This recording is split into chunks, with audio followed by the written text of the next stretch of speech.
тут в эфире.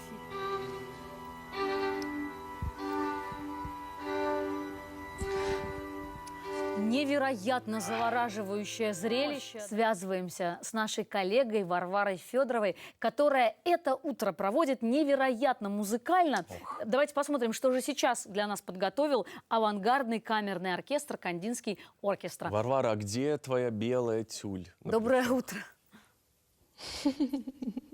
Но я сегодня в красном, я сегодня звучу как литавр. Мы же уже определились, друзья. В прошлом включении, в самом конце, вы могли видеть очень интересный танец. И я думаю, этот разговор стоит начать с того, что же это было за направление и как оно связано с авангардной музыкой. Об этом сегодня с нами поговорит Филипп Самутин, хореограф, режиссер-постановщик дуэта «Муза».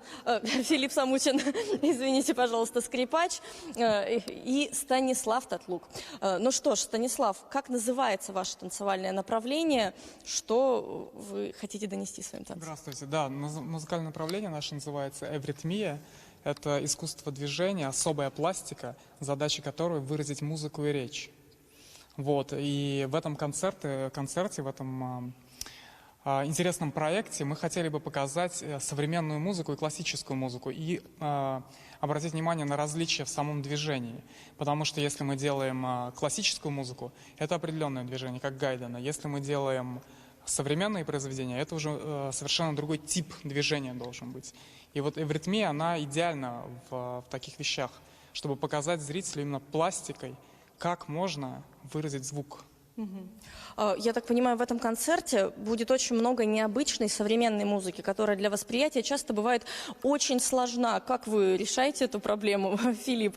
Спрошу у вас. Вы пытаетесь объяснить слушателю, как воспринимать современную музыку? Да, конечно, мы объясним всем, кто придет, как, может быть, стоит воспринимать ее. Потому что слушатель, скажем так, оказавшись под воздействием этой музыки, он будет ее воспринимать как что-то рождающееся сиюминутно, как интуитивная такая история, как импровизация. То есть каждый музыкант держит свой тон, он его развивает, на это реагируют наши замечательные ритмисты, и вместе мы рождаем что-то такое необычное. Музыка из танца и танец из музыки. Здесь, получается, танцоры и ритмисты тоже являются своего рода музыкантами. Да, здесь очень интересный момент такой. Обычно в эвритмии, когда мы выражаем музыку, мы сливаемся с инструментами. Мы выражаем группу инструментов или какой-то определенный инструмент, либо речь. Здесь же мы пытаемся стать сами инструментами. То есть мы настраиваемся в Штокхаузене произведении, мы настраиваемся на определенную ноту из своего тела, испускаем, издаем звук.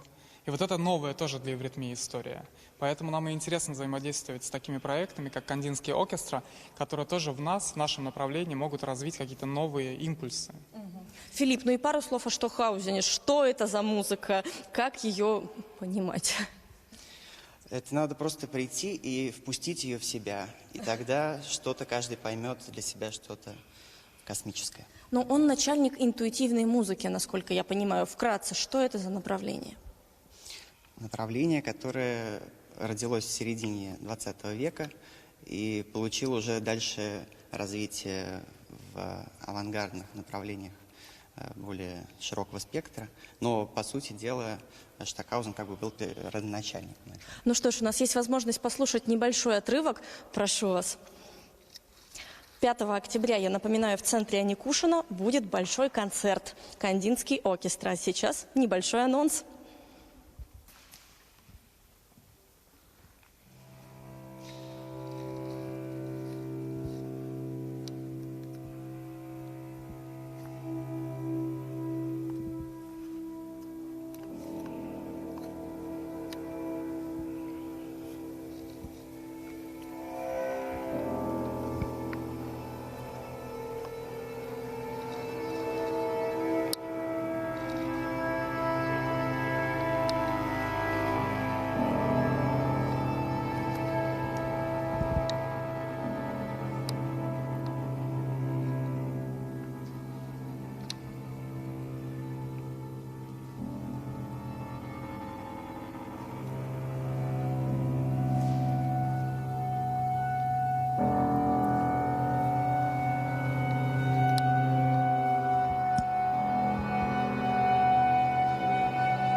Ох, не просто после такого магического Да, выступления магического. продолжать программу, но тем не менее...